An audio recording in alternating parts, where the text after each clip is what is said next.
नमस्कार,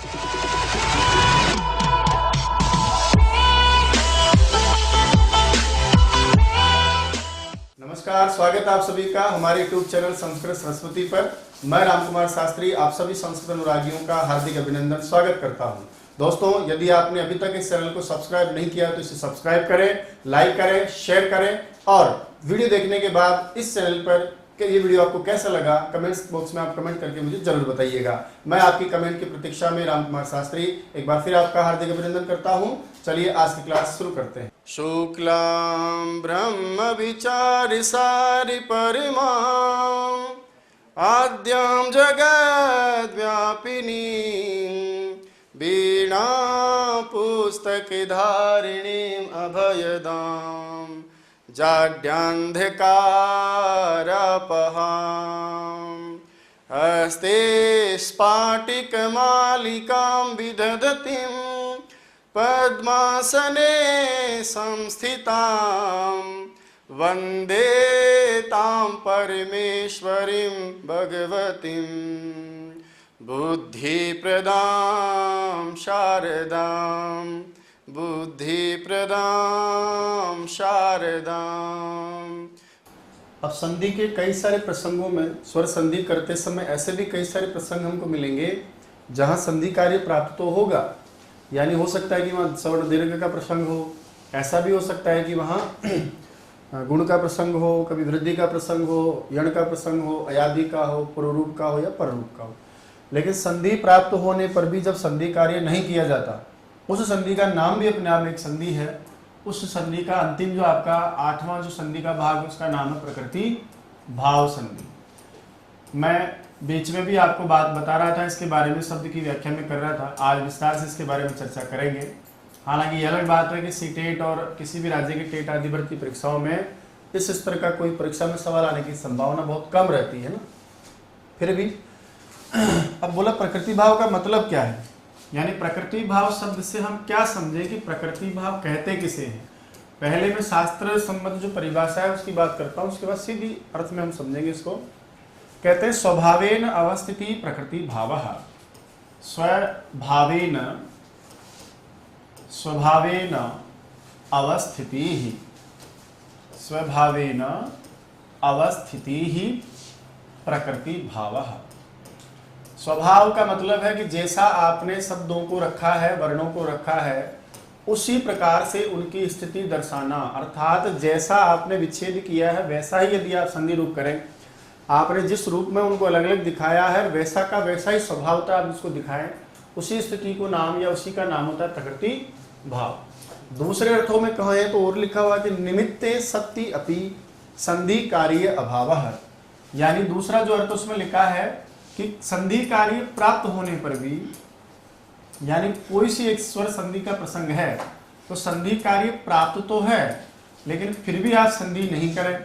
संधि कार्य प्राप्त होने पर भी संधि कार्य नहीं करना, संधि कार्य प्राप्त होने पर भी संधि कार्य नहीं करना, ये भी अपने आप में बताओ क्या कहलाता है, प्रकृति भाव कहलाता है। मान लीजिए उदाहरण के लिए भी हम सीखेंगे, मान लीजिए कि हरि ए तो ऐसा आपने विच्छेद रखा और मैं कहूँ कि बताइए यहाँ कौन सी संधि है, तो ई उ रीलरी के बाद में असमान स्वर होने पर यण संधि होती है और यण संधि में आपका रूप बनना चाहिए था हरि है, आधार ऊपर जाएगा, यह है, ए तो मिला के ऐसा। लेकिन कहते कि नहीं, कुछ ऐसे स्थान हैं कि जहां आप संधि प्राप्त होने पर भी आपको संधि कार्य नहीं करना है, यानी ऐसा का ऐसा ही जिसको आप रख दें, मान लीजिए हरि एतौ, तो संधि प्राप्त है लेकिन फिर भी आप नहीं करना चाह रहे हैं तो उस संधि कार्य को नहीं करना, संधि का अभाव होना भी अपने आप में एक संधि है। शॉर्टकट में एक लाइन बोलूँ कि संधि प्राप्त हो पर संधि नहीं करें, तो संधि नहीं करना भी एक संधि है, उसका नाम होता है प्रकृति भाव संधि। अब देखिए इसको विस्तार से हम पढ़ेंगे। ये प्रकृति भाव संधि अलग अलग रूपों में होती हैं। कभी प्लुत संज्ञा करते हैं फिर उसके बाद प्रकृति भाव होता है, कभी प्रगृह्य संज्ञा करते हैं फिर प्रकृति भाव होता है, कभी कभी बिना प्लुत संज्ञा के प्रगृह्य संज्ञा के भी प्रकृति भाव होता है। जिस स्तर पर हम बात कर रहे हैं, जिस स्तर की हम तैयारी कर रहे हैं उस स्तर के हिसाब से मैं बताऊं तो ये प्रकृति भाव आपका दो तरह से होता है। एक होता है प्लुत प्रकृति भाव, यानी कुछ शब्दों की पहले प्लुत संज्ञा हो जाती है, उनका नाम प्लुत हो जाता है। प्लुत प्रकृति भाव में पहले क्या करते हैं हम, प्लुत संज्ञा करते हैं, और प्लुत संज्ञा करने के बाद फिर कह देते हैं कि अब ठीक है ये प्लुत है ना, तो अब यहाँ कोई संधि कार्य मत करो। इसी तरह से एक आपका प्रकृति भाव है जिसका नाम होता है प्रग्रह्य प्रकृति भाव। उसमें क्या सिखाया जाता है या उसमें क्या कहा जाता है कि जिसकी प्रग्रह्य संज्ञा हो जाए, संज्ञा मतलब नाम दे दिया जाता है, किसी शब्द को आपने प्लुत कह दिया, किसी स्वर को आपने प्लुत कह दिया, किसी शब्द या स्वर को आपने प्रग्रह्य कह दिया, और उसके बाद में उसकी प्रग्रह्य संज्ञा होने के बाद, कब, प्रग्रह्य संज्ञा होने के बाद फिर वहां पर आप जो है प्रकृति भाव कर देते हैं, संधि कार्य नहीं करते हैं। तो याद रखिएगा दो प्रकार से प्रकृति भाव किया जाता है, किन्हीं शब्दों की प्लुत संज्ञा करके प्रकृति भाव कह देते हैं कि अब संधि मत करो, किन्हीं शब्दों को प्रग्रह्य नाम दे करके प्रकृति भाव कर देते हैं कि अब तुम इसके लिए कोई संधि कार्य मत करो। तो ये विशेष जो बात मैं बताने जा रहा हूँ थोड़ा शॉर्टकट में हम इसको समझने का प्रयास करते हैं, हालांकि सिलेबस से बाहर की बातें हैं कि प्लुत प्रकृति भाव प्लुत संज्ञा करने के बाद होता है, प्रग्रह्य प्रकृति भाव प्रग्रह्य संज्ञा करने के बाद होता है। हमारी द्वितीय श्रेणी अध्यापक भर्ती परीक्षा के पाठ्यक्रम में जो सूत्र हमको दिया गया है ना, अच्छा प्रकृति भाव करने वाला सूत्र अलग है, जब हम प्रकृति भाव करते हैं तो प्रकृति भाव करने का सूत्र तो अलग है। प्रकृति भाव का जो सूत्र है उसका नाम है प्लुत प्रग्रह्या अचि नित्यम। क्या नाम बोला मैंने, कि जिसकी प्लुत संज्ञा हो जाए या फिर जिसका नाम या संज्ञा प्रग्रह्य हो जाए, उसके बाद में कोई भी स्वर रहे तो वहां हो जाता है प्रकृति भाव। कैसे, नित्य। इसका मतलब कोई संधि कार्य वहां करना ही नहीं, चाहे कुछ भी हो जाए। तो प्रकृति भाव करने वाला सूत्र सामान्य जानकारी के लिए यदि हमसे जानना चाहे तो हम कहेंगे कि प्लुत प्रग्रह्या अचि नित्यम, यानी जिसकी प्लुत संज्ञा हो जाए, जिसकी प्रग्रह्य संज्ञा हो जाए, उसके बाद में कोई स्वर रहे तो वह नित्य का मतलब कोई संधि कार्य नहीं होता, सिर्फ और सिर्फ प्रकृति भाव होता है। इसका मतलब संधि कार्य नहीं होता है। अब तक की चर्चा में आप क्या समझे कि भैया यदि संधि कार्य प्राप्त है और संधि कार्य नहीं करे तो उसे हम प्रकृति भाव कहते हैं। अब देखिए second grade TGT PGT exams तक हमारे पास में एक सूत्र दिया होता है कि भाई साहब आप इस सूत्र का अध्ययन करें, तो कौन सा सूत्र है, सूत्र का नाम है एदु दे द्विवचनम प्रग्रह्यम। एदु दे द्विवचनम प्रग्रह्यम, ये आधा है प्रग्रह्यम। पढ़े एक बार इसको, आप क्या लिखा मैंने, एदु दे द्विवचनम प्रग्रह्यम। यहाँ पर अर्थ जो है वो परिभाषा में हम करेंगे सामान्य समझने की दृष्टि से कि सूत्र का अर्थ क्या है। तो इधर ध्यान से देखें, बिल्कुल सीधे शब्दों में सीखेंगे। कोई ऐसा शब्द हो जिसमें द्विवचन हो, यानी ऐसा कोई भी शब्द हो जो द्विवचन का रूप हो। द्विवचन का मतलब संस्कृत व्याकरण में उसमें द्विवचन प्रयुक्त हुआ हो, साथ में उस द्विवचन शब्द के अंत में, यानी द्विवचन तो है ही है, प्लस में उसके साथ में उस शब्द के अंत में या तो मिले आपको दीर्घ ई, या मिले दीर्घ ऊ, या मिले दीर्घ ए। अच्छा ये तो हमेशा दीर्घ होता ही होता है, तो तीन स्वर उसके अंत में मिले, या तो मिले दीर्घ ई, या मिले दीर्घ ऊ, और या मिले दीर्घ ए। ऐसे शब्दों में जिनमें द्विवचन के साथ साथ में अंत में दीर्घ ई हो और जिसके अंत में दीर्घ ई होता है, इकार अंत होता है, वो शब्द क्या कहलाता है, इकारांत। जिसके अंत में दीर्घ ऊ हो उस शब्द का नाम होता है उकारांत, और जिस शब्द के अंत में ए हो उस शब्द का नाम बताइए क्या कहेंगे, एकारांत वाला एकारांत। तो द्विवचन संबंधी कोई भी दीर्घ इकारांत, दीर्घ उकारांत और एकारांत शब्द हो तो ऐसे शब्दों की एक संज्ञा हो जाती है, और संज्ञा का नाम होता है दोस्तों प्रग्रह्य संज्ञा। क्या संज्ञा हो जाती है, प्रग्रह्य संज्ञा। और ऐसे शब्दों से ऑटोमेटिक जिसका नाम प्रग्रह्य संज्ञा हो जाता है ना, यानी उनका नाम प्रग्रह्य है, और जब प्रग्रह्य हो जाता है तो ऐसे शब्दों से हमेशा प्रकृति भाव हो जाता है।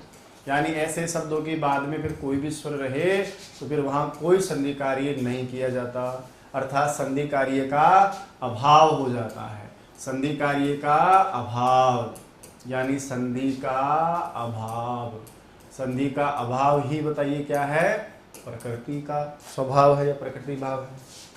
कैसे समझने के लिए इधर देखिए सब आप, जैसे मैंने लिखा है उदाहरण के लिए, सबसे पहले एक शब्द है मेरे पास में, उसका नाम है हरि।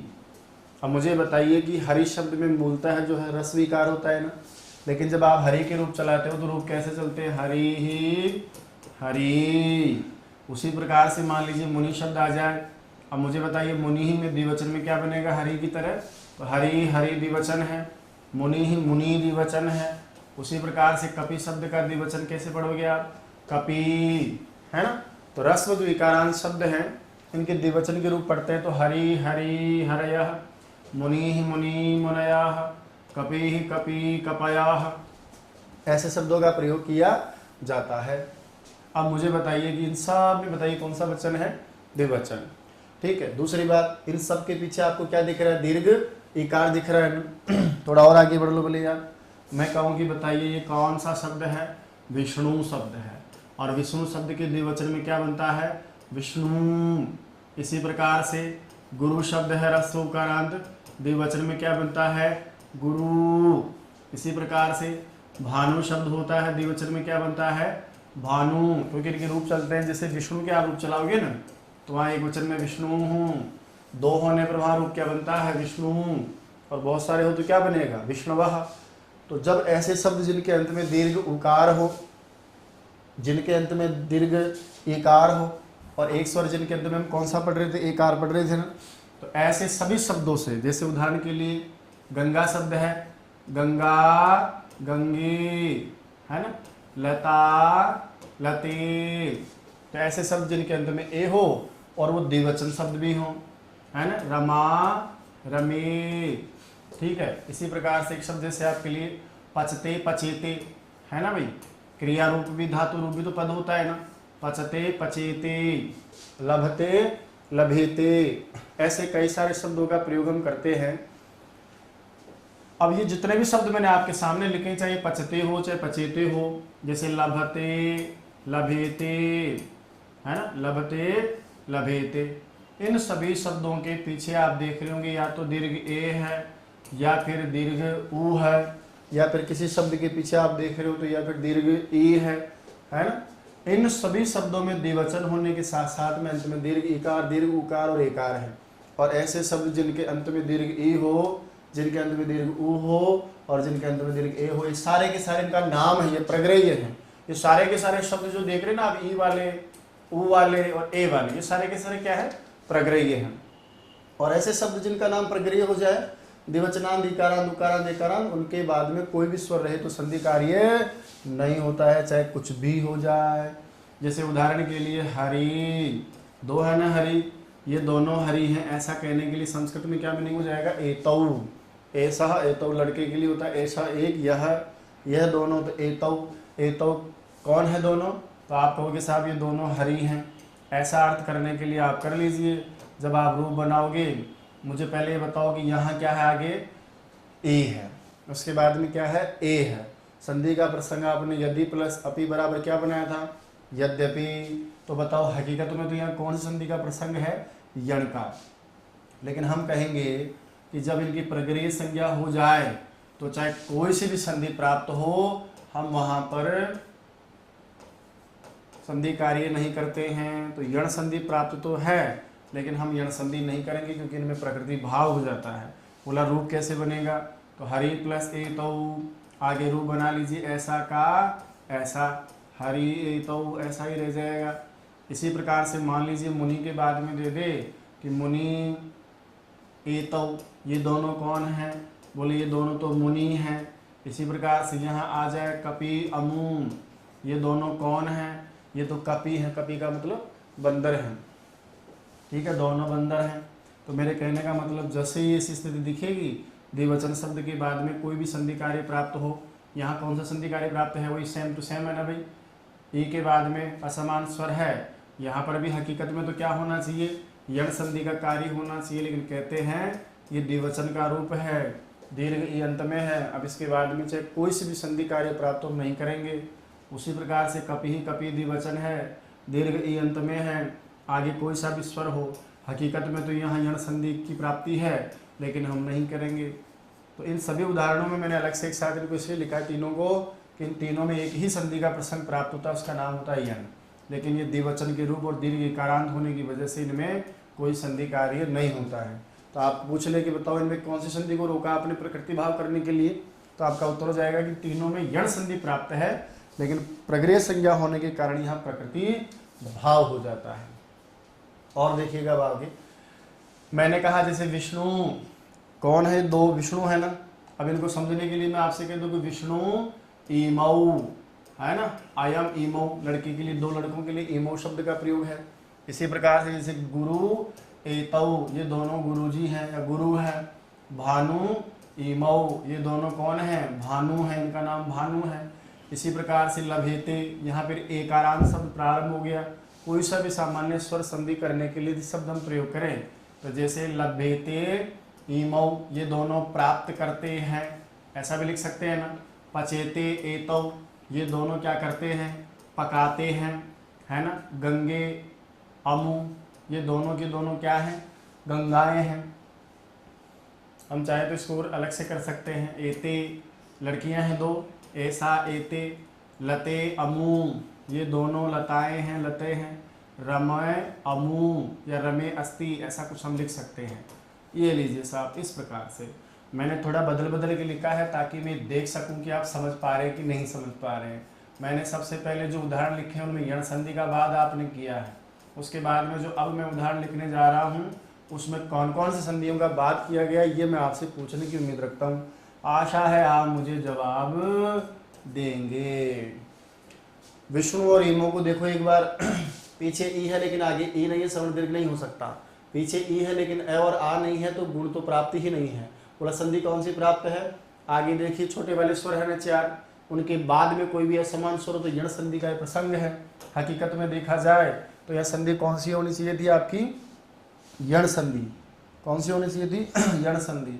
लेकिन यहाँ कहते हैं कि विष्णु शब्द द्विवचन शब्द है, दीर्घ उकार अंत में है, कोई सी भी संधि प्राप्त हो हम संधि नहीं करेंगे। और आपका ऐसा का ऐसा, कौन सी संधि को रोका आपने, यण को रोका है आपने।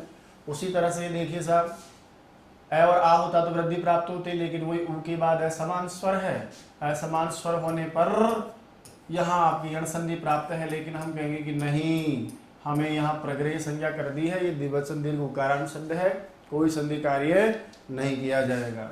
यहाँ देखो देखिए, ऊ के बाद होता तो दीर्घ होता, ऊ के बाद असमान स्वर है, वही आपकी यहाँ पर भी कौन सी संधि प्राप्त है भाई, यण संधि। लेकिन हम नहीं करेंगे क्योंकि भानु द्विवचन शब्द है और आगे असमान स्वर, कोई सा भी स्वर रहे, कोई सी भी संधि प्राप्त हो, ऐसा का ऐसा रह जाएगा। तो क्या बन गया वापस, भानु ईमऊ।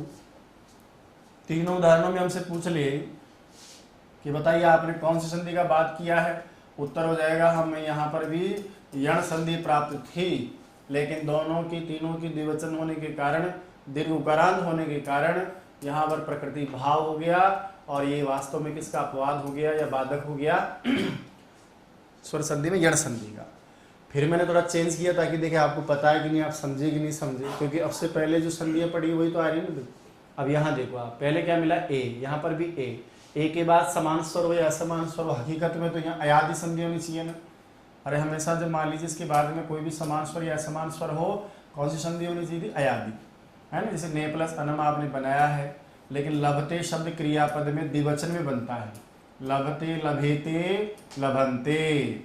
और ये देखिए अयादि संधि को रोक करके हमने कहा ये द्विवचन का रूप है, एकारांत है, और ऐसी स्थिति में यदि हम संधि कार्य करेंगे तो कोई संधि हम नहीं करेंगे। इसीलिए लभते लभेते इमोम, पचते पचेते द्विवचन का रूप है, पचेते बना।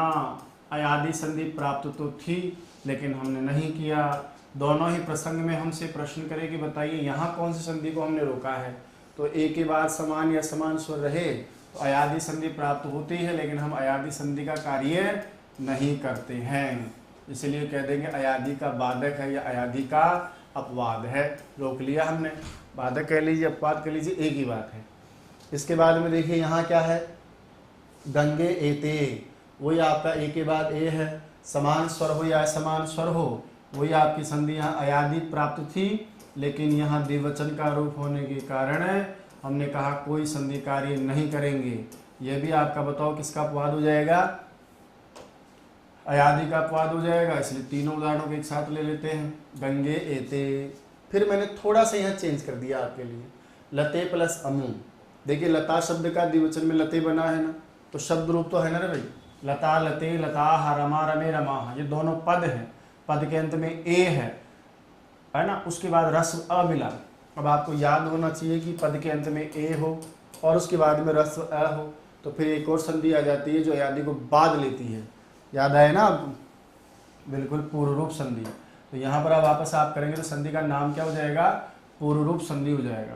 तो लते हो जाता, मतलब लते, तो प्राप्त कौन सी संधि है? पूर्व रूप। लेकिन हमने कहा कि नहीं, द्विवचन का रूप है, एकारांत है, इसलिए कोई संधि कार्य नहीं किया जाएगा।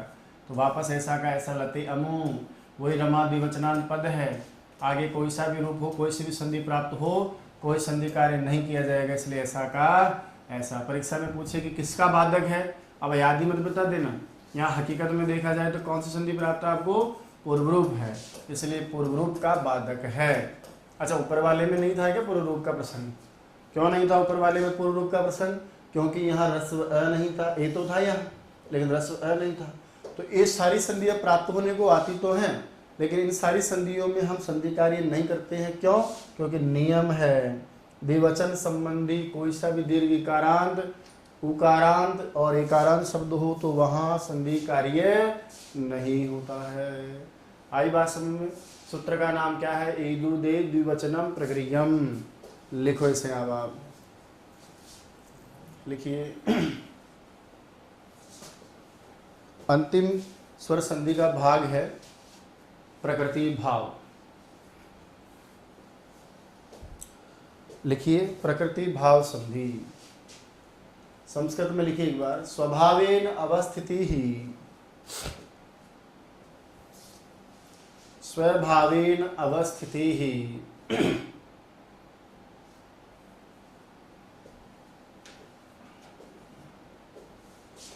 स्वभावेन अवस्थिति ही प्रकृति भावः। अर्थात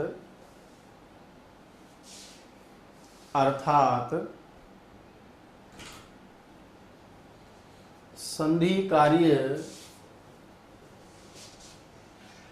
प्राप्त होने पर भी, संधि कार्य प्राप्त होने पर भी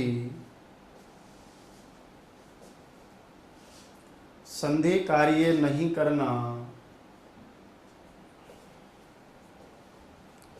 संधि कार्य प्राप्त होने पर भी संधि कार्य नहीं होना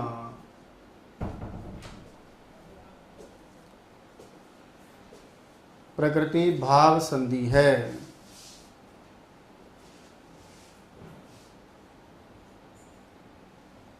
प्रकृति भाव संधि है। नीचे लिखिए। अनेक प्रसंगों में, अनेक प्रसंगों में दीर्घ यण आदि संधियां प्राप्त होने पर भी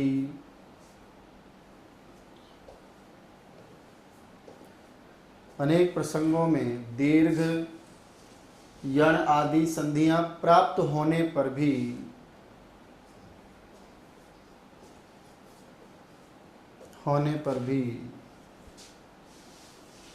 संधि कार्य नहीं करके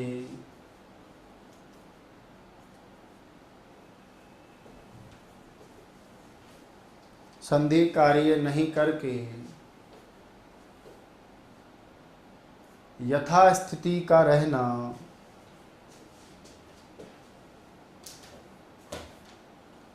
यथास्थिति का रहना प्रकृति भाव कहलाता है।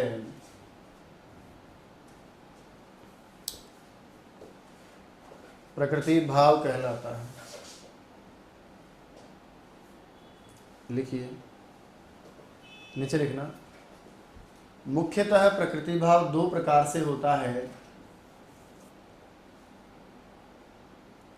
मुख्यतः प्रकृति भाव दो प्रकार से होता है।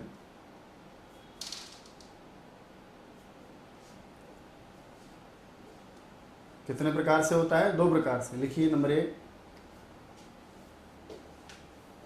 मुख्यतः प्रकृति भाव दो प्रकार से होता है। उसमें नंबर 1 लिखें। प्लुत संज्ञा के बाद प्रकृति भाव,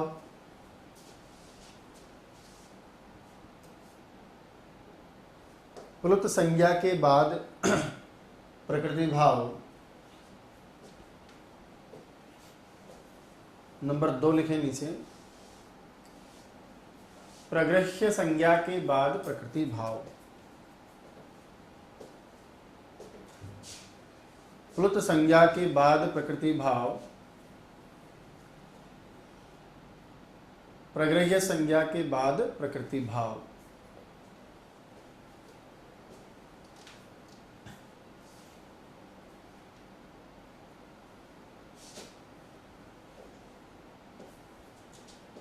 नीचे लिखा प्रकृति भाव का सूत्र, प्रकृति भाव का सूत्र, प्रकृति भाव का सूत्र। कौन सा सूत्र बोला मैंने? प्लुत प्रगृह्या अचि नित्यम। सूत्र है प्लुत प्रगृह्याचि नित्यम, प्लुत प्रगृह्या अचि नित्यम।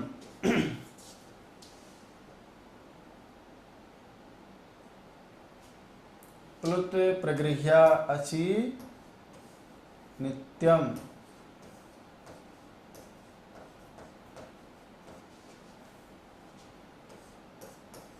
अर्थ लिख लीजिए आप इसका संस्कार के लिए।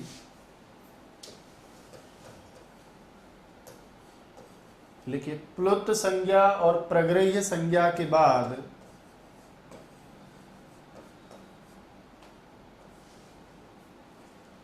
प्लुत संज्ञा और प्रगृह्य संज्ञा के बाद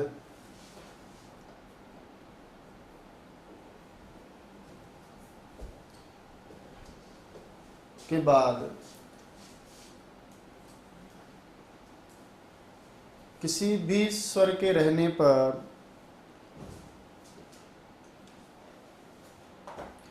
किसी भी स्वर के रहने पर प्रकृति भाव हो जाता है।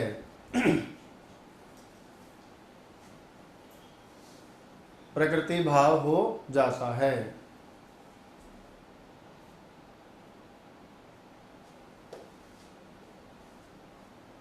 हो जाता है। कोई भी प्लुत संज्ञा वाला शब्द हो जिसकी प्लुत संज्ञा हो जाए और उसके बाद या किसी की प्रगृह्य संज्ञा हो जाए और उसके बाद कोई भी स्वर रहे तो भी प्रकृति भाव नहीं होता है।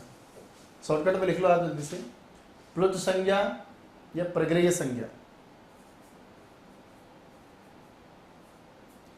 प्लुत संज्ञा या प्रगृह्य संज्ञा, प्लस स्वर रहे तो प्रकृति भाव होता है।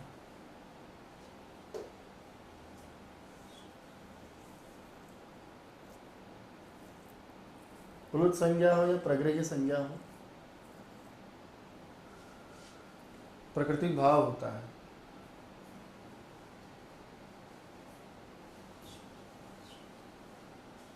ठीक है, आगे बढ़िए बाप।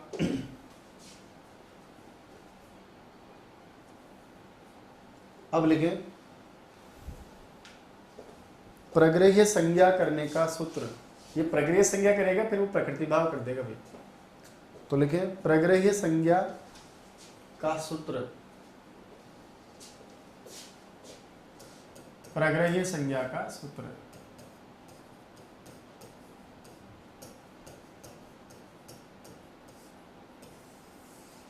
प्रगृह्य संज्ञा का सूत्र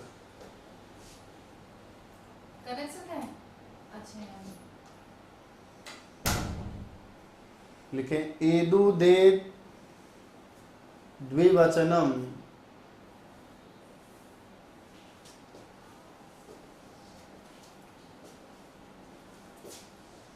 एदु दे द्विवचनम प्रगृह्यम।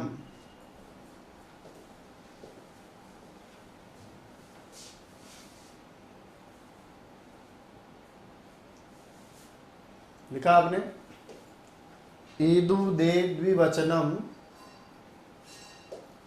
प्रगृह्यम। लिखिए, द्विवचन संबंधी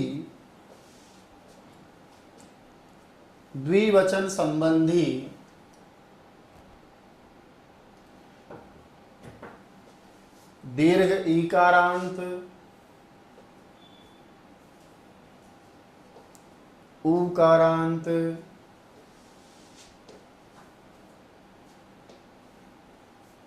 और एकारांत शब्दों की द्विवचन संबंधी दीर्घ ईकारांत उकारांत और एकारांत शब्दों की प्रगृह्य संज्ञा होती है।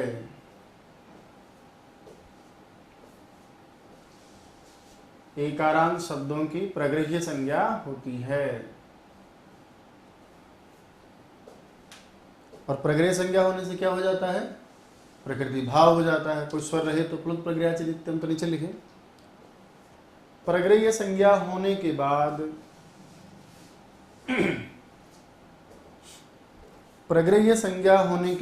प्रकृति भाव हो जाता है। ये सूत्र का अर्थ नहीं है, पहले वाले सूत्र का अर्थ जो आपने पढ़ा था ना, प्लुत प्रगृह्य चलित्यम। प्रगृह्य संज्ञा तो वो कर ही दिया है द्विवचनम, अब आपका प्रकृति भाव हो जाएगा। और प्रकृति भाव का मतलब होता है कोई संधि कार्य हम नहीं करेंगे, ऐसा का ऐसा। लिखो साहब, जैसे हरि प्लस एतऊ, हरि प्लस एतऊ, ऐसा का ऐसा ही जोड़ना है, कोई दिक्कत नहीं है आपको। हरि एतऊ, हरि प्लस एतऊ, हरि एतऊ, मुनि प्लस एतऊ, ये दोनों मुनि हैं। मुनि प्लस एतऊ, मुनि एतऊ।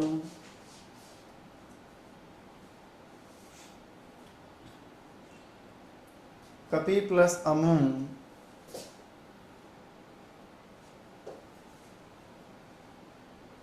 कपि प्लस अमु, कपि अमु।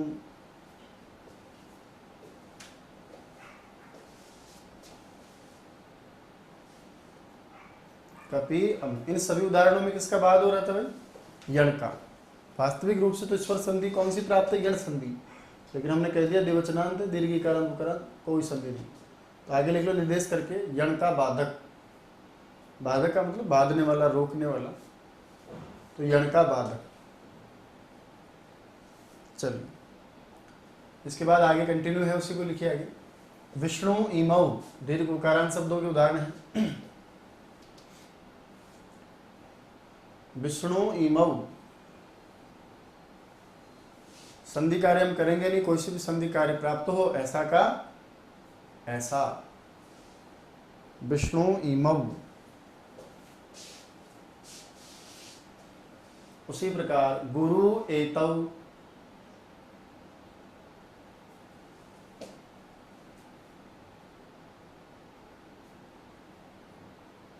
गुरु एतौ, ऐसा का ऐसा। गुरु एतौ, गुरु रस उकारांत है लेकिन द्विवचन में दीर्घ उकारांत हो जाता है। गुरु गुरु गुरवः।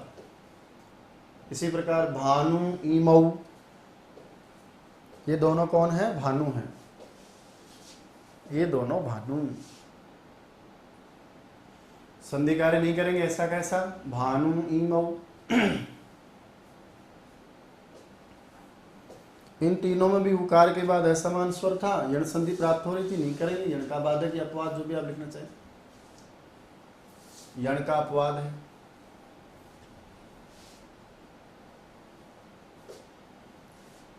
ठीक है, अगला लिखे, फिर थोड़ा स्पेस देखे। लभेते इमौ,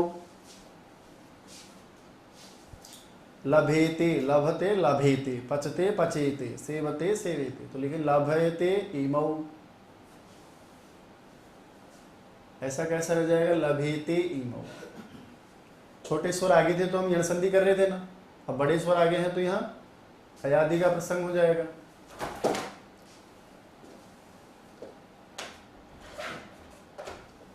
तो लिखिए लभेते ईमौ। नीचे है पचेते एतौ, एसह एतौ, ये दोनों पकाते हैं। पचेते एतौ, पचेते एतौ।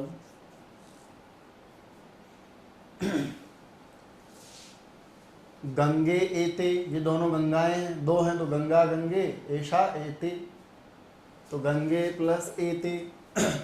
यहाँ भी आदि संधि प्राप्ति हरे ए हरे की तरह, मना कर दिया हमने, प्रकृति भाव होगा तो गंगे एते। आगे निर्देश कर लें, अयादि का बाधक है।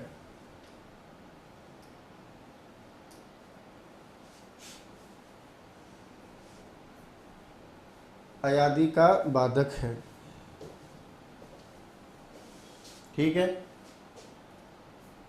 इसके बाद अंत में हम उदाहरण लिखेंगे। कुछ पूर्व रूप का प्रसंग भी मैंने जोड़ा है ताकि समझ में आए। लता लते अमू, ये दोनों लताएं हैं, तो लिखें लते अमू।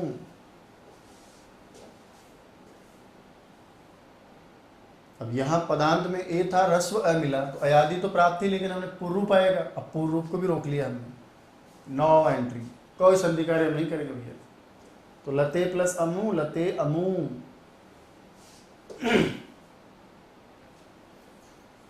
किसी का नाम रमा है, 2 रमा है, तो क्या बोलेंगे? रमा रमे।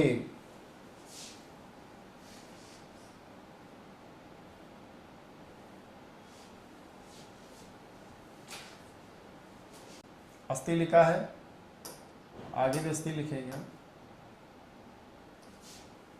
तो रमे अस्ति, रमे अस्ति हो जाएगा ना।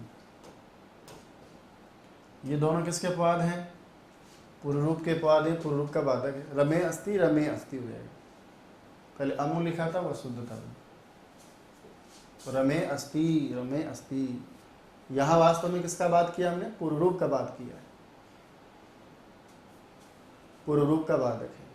तो संधि करते समय दीर्घ इकारांत, दीर्घ उकारांत और दीर्घ एकारांत के साथ साथ में यदि वो शब्द आपका द्विवचन का है तो निश्चित रूप से फिर वहां कोई संधि कार्य नहीं किया जाता है। इस प्रकार से दोस्तों संधि कार्य में स्वर संधि के 8 संधि कार्य आपने पढ़े हैं, है ना। और 8 के 8 में 8वें नंबर का जो कार्य है वो इस प्रकार का था कि संधि कार्य प्राप्त होने पर भी आपने संधि कार्य नहीं किया है। अब देखो साहब इधर आप मैंने स्टार्ट से आपके लिए स्वर संधि स्टार्ट करी थी और मैंने आपसे कहा था कि आज मैं एक डायग्राम आपको देने जा रहा हूँ, लेकिन समय आने पर वो डायग्राम फिर आप मेरे लिए बनाएंगे। तो आज मैं सिर्फ पेन चलाऊंगा, बाकी आप मुझसे बनवाएंगे कि मैं कैसे कैसे इस हाथ को चलाऊं। संधि कौन सी पढ़ रहे थे हम? स्वर संधि। क्या लिखे हम? बिल्कुल, आगे भी क्या रहेगा? स्वर। और बताइए पीछे भी क्या रहेगा? स्वर। और स्वर कितने हैं भाई संख्या में? 9। तो 9 में से कोई एक आगे रहेगा और 9 में से ही बताइए कोई एक पीछे रहेगा। बोला साहब कौन कौन से स्वरों में क्या क्या स्थितियां बनती हैं, यानी इन्हीं 9 स्वरों में से एक स्वर तो कोई आगे और इन्हीं में से कोई एक स्वर पीछे। कौन कौन हो सकता है वो? अ भी हो सकता है, ई भी हो सकता है, उ भी हो सकता है, रे भी हो सकता है और रे भी हो सकता है। इनके अलावा इधर भी आप देखेंगे वो अ भी हो सकता है, ई हो सकता है, उ हो सकता है, रे हो सकता है और रे हो सकता है। इसके बाद में आपने 4 स्वर दीर्घ वाले पढ़े हैं, ए, ओ, आई और एक स्वर कौन सा है आपका? औ। इन्हीं के बाद ये भी हो सकता है ओ, आई, औ। चल रहे ना आप सब मेरे साथ? 9 हो गए ना। तो इनमें से कोई एक आगे होगा, इनमें से कोई एक पीछे होता है। कैसे कैसे संधि कार्य आपने पढ़ा है। यदि मैं आपसे कहूं कि मान लीजिए अ के बाद क्या आ गया? अ के बाद क्या आ गया? ये लीजिए साहब, अ के बाद आया अ, ए के बाद आ गया ई, उ के बाद आ गया उ, री के बाद आ गया री और ली के बाद क्या आ गया? ली। मैंने आपसे कहा था कि 5 स्वरों के बाद इन्हीं के समान वर्ण होने पर संधि का नाम बताइए क्या हो जाएगा? सवर्ण दीर्घ हो जाएगा। यानी ये 5 स्वरों के बाद 5 स्वर रहे तब तो संधि का नाम क्या हो जाएगा भाई? सवर्ण दीर्घ हो जाएगा। ये लीजिए पहली संधि आपने क्या पढ़ी है, सवर्ण दीर्घः। याद कीजिए हमने बनाया है, जैसे दैत्य प्लस अरि दैत्यारी, श्री प्लस ईशः श्रीशः, भानु प्लस उदयः भानुदयः, होत्री प्लस ऋकारः होत्रीकारः, लृ प्लस ऋकारः लृकारः। और सूत्र का नाम भी आपको याद होगा कि दीर्घ संधि का जो सूत्र हमने पढ़ा है उसका नाम है अकाः सवर्णे दीर्घः। सूत्र का नाम है अकाः सवर्णे दीर्घः। लीजिए साहब, इसके बाद में हम आगे बढ़े। हमने देखा कि यदि मान लीजिए, जरूरी तो नहीं है कि साहब ए के बाद ए ही हो, या ई के बाद ई हो, या उ के बाद उ हो, या री के बाद री हो, लृ के बाद लृ हो। ऐसा भी तो हो सकता है ना कि मान लीजिए आगे आपका स्वर क्या हो ए, और उसके बाद 9 में से कोई सा भी एक स्वर हो सकता है। ऐसा करके भी मैंने चेक किया था। अब ए के बाद अ है, तब तो बताओ क्या हो जाएगा, सवर्ण दीर्घ हो जाएगा। लेकिन जरूरी तो नहीं कि ऐसा ही हो, कुछ अलग भी तो हो सकता है ना। उदाहरण के लिए जैसे मान लीजिए आपके पास में ए के बाद क्या हो, बोले ए के बाद हो सकता है ई, उ, री और लृ, यानी ए के बाद में छोटे वाले स्वर हों जिनका नाम हमने क्रमशः ई, उ, री और लृ रखा है। और ऐसी कंडीशन हो जाए तो 4 स्वरों के पर में रहने पर बताइए संधि का नाम क्या हो जाएगा, गुण हो जाएगा। लीजिए साहब, ये हो गई आपके नंबर 2 पे गुण संधि। और सूत्र का नाम याद कीजिए साहब, क्या था, आद गुणाः। पढ़ रहे थे हम रमा प्लस ईशः रमेशः, पर प्लस उपकारः परोपकारः, है ना। इसी प्रकार से राज प्लस ऋषि राजर्षि, तव प्लस ऋकारः तवलकारः। आगे बढ़े। जरूरी तो नहीं है कि इसके बाद में यही आए, कोई और स्वर भी तो आ सकते हैं ना। जैसे आगे अ है, छोटों के बाद बड़े भी तो आ सकते हैं। ए भी हो सकता है, ओ भी हो सकता है, आई भी हो सकता है और औ भी हो सकता है। बोला ऐसी स्थिति पैदा हो जाए तो, अरे भैया छोटों के साथ तो आपने क्या किया था, गुण किया था। तो बताइए फिर बड़ों के साथ क्या कर रहे थे। हम कहेंगे जी बड़ों के साथ तो बड़ी संधि होगी ना, और बड़ी वाली संधि का नाम क्या था, वृद्धि संधि। ये नंबर 3 हो गई आपकी वृद्धि संधि।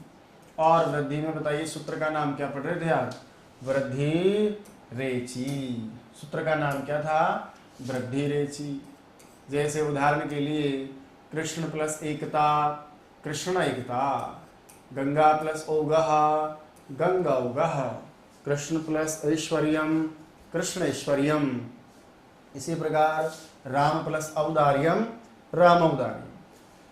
फिर मैंने कहा था कि मान लीजिए मैं कर दूं गुण का उल्टा, और जैसे आप गुण का उल्टा करोगे तो फिर संधि का नाम क्या हो जाएगा, यण संधि हो जाएगा। लीजिए साहब, ई से लेकर के लृ के स्वरों को मैं आगे ले गया उठा के, और जैसे मैं आगे ले जाऊंगा तो संधि का नाम ही बदल जाएगा। और संधि का नाम क्या हो गया, गुण का उल्टा शब्द क्या याद करवाया था मैंने आपको, यण।